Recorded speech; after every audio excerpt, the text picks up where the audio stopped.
Hi, I'm Mandy Botticelli, and this is the Storyteller Forecast for Capricorn for September 2017. Go to my website, anniehelpsyou.com, check out my blog, also sign up for my free email newsletter where you receive a write-up of the month coming to better understand the energies at play. And if you'd love to learn astrology for personal and professional use, you can also see more about that course and my other courses on my site. So what's going on in the month of September? We still have eclipse news coming in. You can receive eclipse news up to 4 to 6 weeks after the actual eclipses. The eclipses were in August. If you haven't listened to that report, you might want to go back and do that because I talk about the specific areas for each sign where you might be seeing the changes. So as of September, some people might not have started to see those changes yet. For those who have, you will very likely be moving along a continuum in this month of September, and getting towards the middle of the month, I'd say around September 9th, there's really good energy for moving forward with the opportunities that came to you from the eclipses. We had the eclipses occur either directly in Mercury retrograde time or in the shadow period before. So it wasn't the best time to to bring the energies out into the world that were coming in as opportunities, or to make decisive plans or take decisive action on. But as we're getting into September, you're going to be able to do that. So I'm going to talk in great detail about challenging dates, good dates, also give you an amazing way to connect your heart and mind to help you have more magic in your life. So we'll get into all of that when I talk about the general transits, but first I want to talk about some things specific for Capricorn. I'm calling the theme of this month for Capricorn Mysteries, Mystics, Power, and Sex. You have this amazing, sizzling lineup in your 8th house, and this is early, middle, and late degree placements are going to be experiencing this energy very solidly in their 8th houses. So this lineup of the Sun, Mercury, Mars, the transiting North Node, Venus, you're going to have all or some of that energy, even whether you're early, middle, or late, in this 8th house. This 8th house rules mysteries and mystics and power and sex. So, you know, this can manifest in a million different ways, from sizzling romantic interactions to good mysteries that come in either from just like juicy research where you're getting deep into esoteric topics, or a really good mystery book that comes to you that you're reading. You know, major breakthroughs coming from you know, connection to divine, just insights, powerful insights, resources, support coming from magical places. There's so many ways that this can manifest. There are gifts that want to come to you this month from all of these placements. You will feel the need to take action in areas, in the 8th house areas, you know, so collaborating, getting engaged, getting married, moving forward, partnering, business partnerships, deeper partnering with your spiritual work, you know, finding good teachers to help you with things. So this is just, it's a very magical time. The energy of Leo is very prominent, even though at some point each of the planets start moving into Virgo. There's still a very, very strong sizzling component of this, you know, just this fire that's being brought to this water house, and it's steaming things up and making them boil over. So, you know, there's just a million ways that this can manifest. One of the ways it can manifest can be really strong financial support coming for a project of yours. This 8th house is the house of other people's money. So spouses, partners, family, capital investors, banks, you know, student loan places. This is a house where we have financial dealings with other people, but often someone else's stature or their resources support us when it comes to this house. So if you were trying to get any of those things, move forward with buying a house, anything like that, from September 9th on, there's really good energy, and we'll talk about the details of what dates to look out for and, you know, what other aspects to know about. Venus is one of the players involved in this story, and Venus is, I always talk about Venus as my grandma Marge. My grandma Marge is one of my Italian relatives. I have very, very Italian relatives on both my mother and my father's side. And as a child, I would always remember her reaching her hands up to me. Now, she was reaching up to me because she was a very little woman, and I was always taller than her, even as a child. That's what I remember. And she would grab me by the face, smiling, grab me by the face, kiss me on the mouth, and give me a meatball, shove a meatball in my mouth, and slip me some money. You know, and this is what Venus wants to do. So Venus is in this Leo mood, this sizzling, creative, expressive mood all the way until, well, 3/4 of the way through the month, you know? And that's the energy that we're talking about. And since Grandma Marge is in your house of resources, there's just so much support that wants to come there. If you have been wanting to study astrology, this, of course, it's not a coincidence that I do teach astrology, and I might still have, you know, slots left in my astrology apprenticeship program, but I'm bringing it up because whether it's with me or on your own or with someone else, the 8th house is one of the houses of astrology. So if you've wanted to learn astrology or move forward with it or do something astrologically based as part of your business, you've got really strong energy from the research perspective. Astrology is in the 11th house from the metaphysical perspective, the New Age perspective, the community, the cultural perspective. But from the psychological perspective, astrology is placed in this 8th house. And this 8th house rules psychology of all kinds. So getting deeper into your psychology, seeing how other people tick. That's why astrology is so cool to me, is that in a chart you can see what would take years of psychotherapy to draw out. You can see that in a chart in a second, you know, and things like this, other tools like that, even numerology and, you know, tarot, any of those things are all in this house. So if you've been wanting to get into any of those things, this would be an amazing time. Or if you are a reader of these yourself, you might find that you're completely on fire and you have tons of opportunities to bring your work out into the world.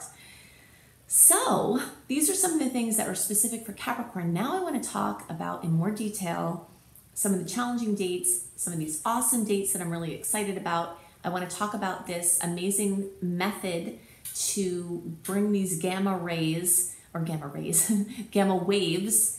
your brain in a gamma state, which is when you're connecting mind and heart, which is what directly tunes you and plugs you right in to divine intuition and creativity. So I want to get into that method and a bunch of other things now.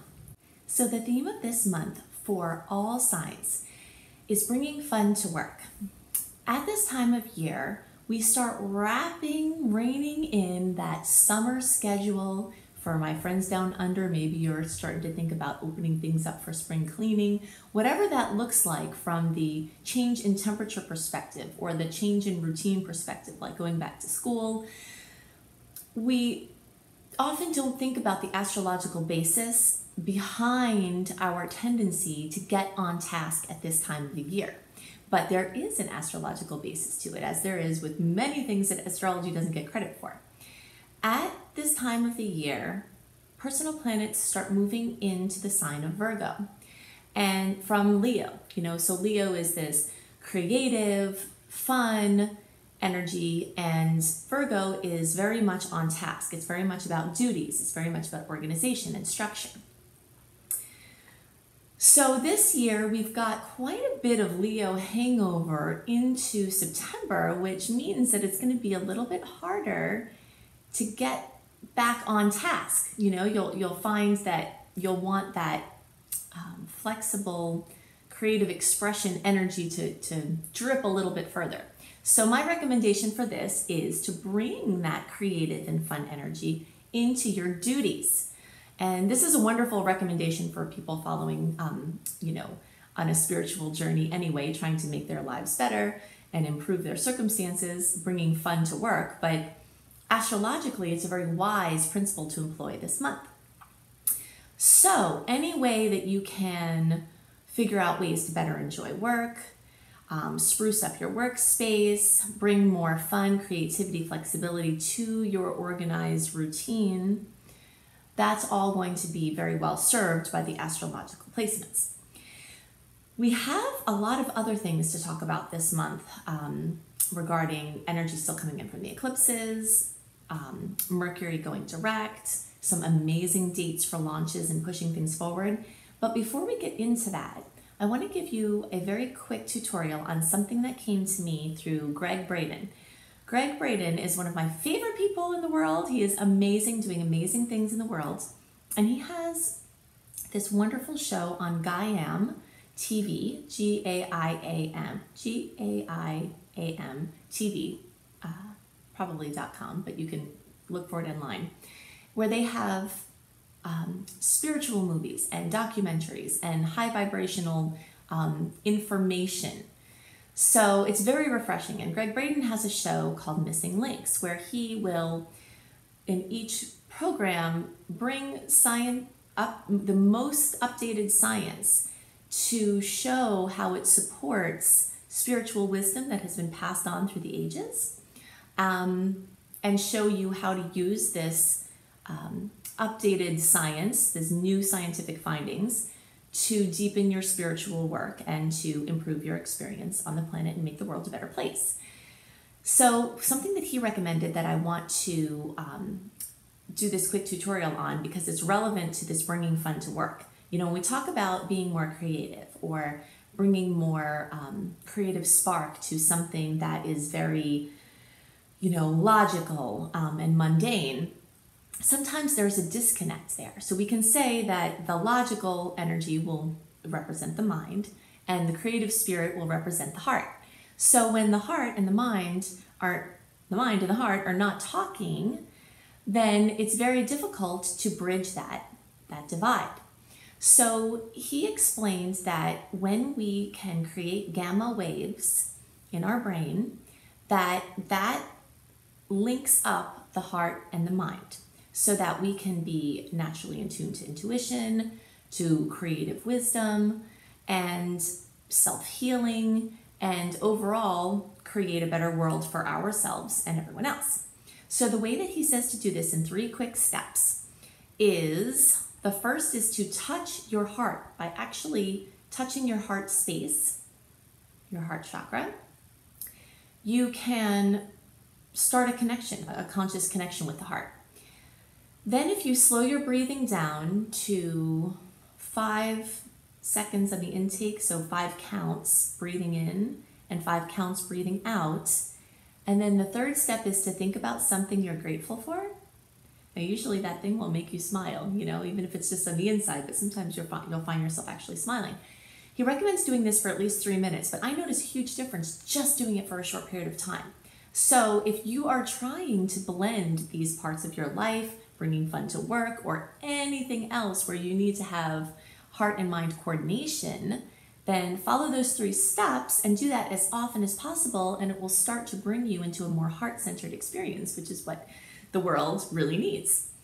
Okay, so now let's talk about Mercury going direct. On September 5th, Mercury goes direct, and that means that this planet of communication and transportation will start to adjust its course to be more coherent. When Mercury is in retrograde, we have slowdowns with communication mishaps, devices going haywire, transportation and travel plans shifting.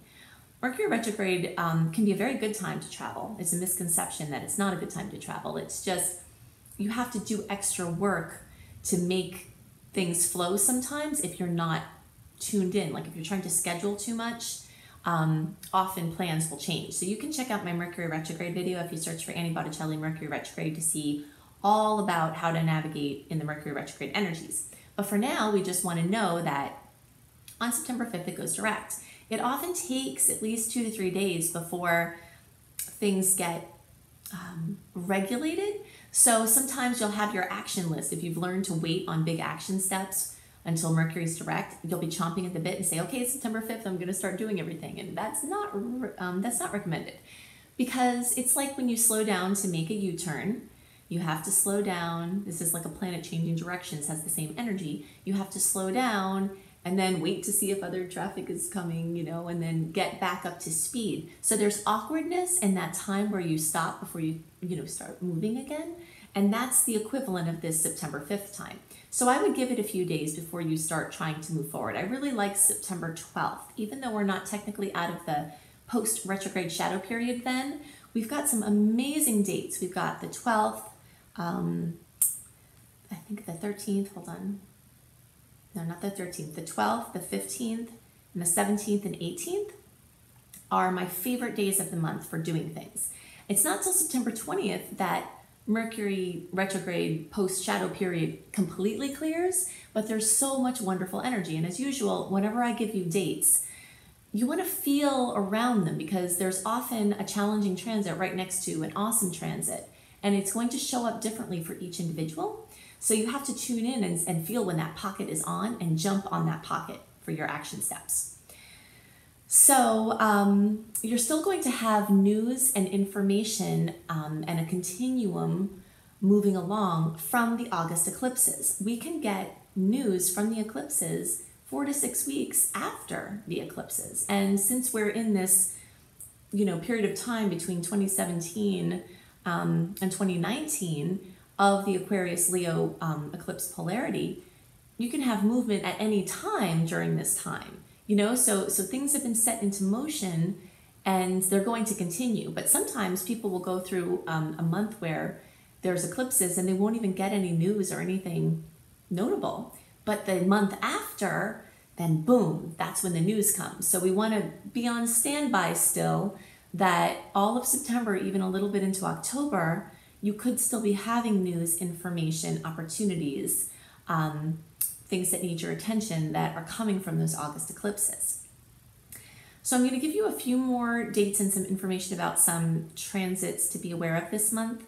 And know that if you go to my website, anniehelpsyou.com, and you sign up for my free email newsletter, the same way as I put these horoscopes out a month early, I send a written version of the general transits, not for each sign, but for the general transits. I put that out a month early in a written version to my newsletter list. So if you're interested in receiving that, you can sign up for that at anniehelpsyou.com. If you've already signed up for it and you're not receiving my emails, they're probably in spam, social, events, promotions, because I send them out every month like clockwork, a month before. So if you're not getting them, then connect with me through my website to figure out why, because I'm definitely sending them. Okay. So some great dates, and remember you can feel the effects of planetary transits before or after these dates, but I want to give you a little summary of when some sweet aspects are occurring. The 2nd, the 3rd, the 6th, the 9th, the 12th, the 15th, 16th, 17th, 18th, 19th, 20th, and 22nd. Some heavier aspects or challenges, opportunities in the form of challenges, may come up around September 4th, 5th, 6th, 13th, 16th, 19th, 20th, 24th, 25th, 27th, 28th, and 29th. Now you might notice that while some of those dates are different, there are some that are the same. So there could be a challenging aspect on one day, and there could be a great aspect on that same day. That's why it's so important for you to tune in. If an astrologer, me or anyone else, says, this is an awesome day, this is a day to do something important, but you're having a terrible day, you shouldn't do it on that day, But if you're feeling really good the day before and you're like, wow, this is what they're talking about, or a couple of days before, whenever it happens to hit for you, then you have to feel into those pockets of your own personal flow and activate according to your intuition using these dates and these transits as a guideline. So just a quick summary of some of these, and again, I do go into more details about this in my newsletter, and you can get this September copy sent to you when you sign up. So September 2nd and September 3rd, we've got these beautiful aspects with Mars in Leo. I really like them for all things, but the one on September 3rd could also cause an ego flare. So you want to make sure if you're coming from some place of fear or anger, you don't want to express those energies, but they're really great for expressing creative energies in general. Mercury goes direct on the 5th. We talked about that. We've got this full moon at almost 14 degrees of Pisces on September 6th. So fullness, completion, fruition, drama, things being brought to light in areas having to do with privacy, secrets, psychological issues, fears, addictions, limiting beliefs. All of these are Pisces related things. So things can very much be brought to light, things that were hidden coming out from this deep place where they were hidden and brought to your attention. Sometimes this can be in the form of a powerful, enlightened moment where information comes to you that really helps you, or a resource comes in. And sometimes it's information that you didn't know about that was hidden that you really need to know about, and now you have to deal with it. So because this is a full moon in a water sign, especially one that's ruling these water energies of Pisces, flooding and issues with pipes bursting and water-related damage and issues can come up more strongly. So before this full moon, it's good to be proactive before. That's the reason why we talk about these things beforehand, is check your water policies, check your flood policy. Very often people don't have any idea what the heck their water damages are covered by their homeowner's insurance or their separate flood insurance. So if this is resonating with you, then do a little bit of a check, talk to your insurance people and check to see what exactly is covered and what isn't covered, and see if you have the proper coverage and the proper deductibles for your circumstance. If you have any water related kind of sketchy thing, it might be good to get that worked out, because there's going to be a lot of pressure on water pipes and water systems at this full moon. So there's another awesome day, September 9th. There's a Virgo, Sun and Virgo trine with Pluto and Capricorn. So we have great support for practical endeavors here. We've got this beautiful trine with Venus in Leo and Saturn in Sag on September 12th. And this is where the creativity and the fun and the romance of Leo, and also things involving children, are boosted with solid support for the future. So big visions about these things can get some really solid Saturnian help. On the 13th, we have Sun and Virgo square Saturn and Sag. So vitality, enthusiasm can take a hit this day. You know, the energies of Virgo can be very organized and meticulous and are wonderful for many things. But when we have a challenging aspect like a square, especially with Saturn, it could bring some criticism or reality checks that aren't very comfortable. I like to recommend for, if you can take a little nap or kind of sleep on a situation, especially when it's a sun aspect, that usually it will pass pretty quickly, because its time frame, his timeline, is not very long, so these are kind of quick things that come up and then they shift. Venus in Leo makes a great aspect with Jupiter in Libra on September 15th, and this can be great news for love and money and fun and creativity and children-related things. Jupiter rules expansion and good luck, and so anytime you have beautiful aspects between the love, beauty, money planet and the expansion and good luck planet, there's definitely some great potentials there. On the 16th, we've got Mercury in Virgo conjunct Mars in Virgo. So this is a great time to put talk into action. We've got, energy for advancement, just like we talked about before. Even though the Mercury post-retrograde shadow period runs until September 20th, there are a lot of dates in here that are really good for doing something and moving forward, and this is one of them, September 16th. Or the days around there, you have to tune in and feel. September 17th through the 18th, Venus in Leo trines Uranus in Aries. And this is a magical time, often bringing in wonderful surprises. Now, when we talk about positive or negative potentials with planets, we have to remember that we can only have from the planetary transits an experience of what we are a reflection of inside. Okay, so that means if you have a story, a limiting belief within you that says you can't have a good relationship or you can't have good money circumstances, then when an aspect like this comes along that is all about good relationship and money energies, you could block it, So this is one of the things I've heard people say over time, that sometimes people come to the conclusion that astrology doesn't work or isn't real. And of course, we know scientifically and culturally, every culture with written history has used astrology. So we know it's not that astrology is wrong. It's a matter of the holographic reality where we cannot have an experience of something that isn't true for us on the inside. So if you hear all of these good energetic potentials, astrologers talking about good energetic potentials, and you're not getting them, then that means you've got some inner work to do to make yourself a vibrational match for those things. So if you're an energetic match, this Transit could bring in amazing romance, finances, and creativity potentials. It's very, very sizzling, especially because we've got 2 fire energies, so it's a very sizzling potential. September 19th through the 20th, we've got the new moon at 27 degrees of Virgo. Now, of course, you're asking, how is the new moon on 2 days?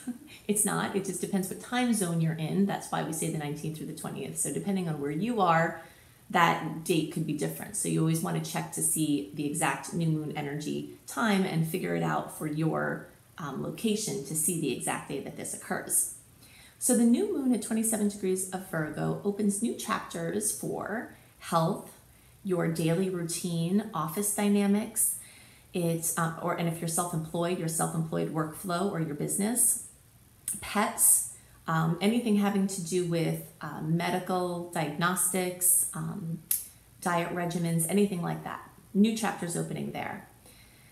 This new moon is also trine Pluto in Capricorn, which brings support from powerful resources, either of a mystical, familial, or financial origin. And it's also square Saturn in Sag, which brings a hurdle that you have to get through to utilize the energies.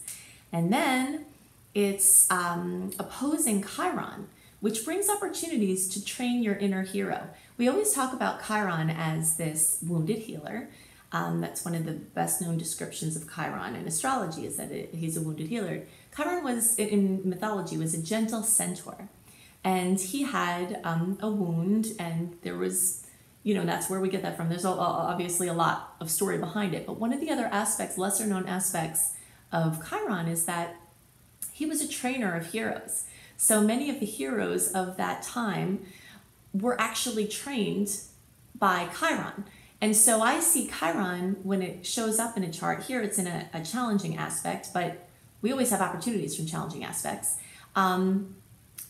It's showing us where our weaknesses are so that we can strengthen them so that our inner hero can come out more. So of course we have the magical day of balance with September 22nd equinox. We've got a great aspect on the 22nd with Mercury in Virgo trining Pluto in Capricorn. And action, information can pop out at this time in a wonderful way. We can have lots of really good insights from that. On September 24th, Mars in Virgo opposing Neptune can have action blocked by uncertainty or self-doubt. Now on the 25th, we have Mercury in Virgo, square Saturn in Sag. So some disconcerting news is likely now, and self-esteem could be affected by a reality check or a harsh person or a situation. On September 27th or 28th, Jupiter in Libra is opposing Uranus at 27 degrees. Now this aspect is happening for the 3rd time. It's happening at a different degree than it happened before. But this is the end of a 3-part story that started on December 26th of 2016, and then happened again at the end of February, beginning of March of 2017, and this is the final piece. So this aspect can bring a sustained rebellion against something that seems to be holding you down. Often we feel something from outside of us as holding us down, or there might be a very good story about how this person or this system is holding us down. But really, in the holographic reality, we only ever hold ourselves down. So this transit can be really good for taking external actions to break free, but unless you're also taking internal actions, the enslavement starts in the mind. So if you don't free your mind, then you're not going to really be able to properly get out of this, especially in the way that is the potential. Oppositions are challenging aspects, but there's so much potential with them to break free from an issue that we can all really consider the positive aspects. So on September 28th, Pluto goes direct. So a lot of that internal process that was occurring with Pluto going backwards is brought back into external reality. And then on the 29th, we've got Venus in Virgo opposing Neptune in Pisces. And this can bring self-doubt. We've got quite a few challenging aspects with Pisces this month. That's why you hear these, pieces of self-doubt and uncertainty coming through. So lots of chances to remember that we can all consciously connect to the source field that connects everything. Whenever we're feeling unsure, just remember that we're connected by this wave of this web, this wavy web connects everything. And so whenever you're feeling alone or uncertain, you can just connect into the certainty of all that is. So that is my breakdown for September. Definitely go to my website, anniehelpsyou.com, check out my blog, sign up for my free email newsletter to get a written version of the things that are going on for the month ahead. And if you're interested in becoming an astrologer, you can check out my astrology apprenticeship program. If you're interested in being a coach as your profession and you want to help people to reach their goals, you can check out my coach certification and online business course. If you are interested in understanding how ancient wisdom applies to current circumstances, you can look for my coming soon School of Practical Magic. So you can check that out on my website, coming soon. And if you'd like to have more information about September, then go to my hubby, B.R. Newman's website, iamhelios.com, iamhelios.com, and check out his tarot report for the month of September. So I hope you have a wonderful month, and I'll see you next month.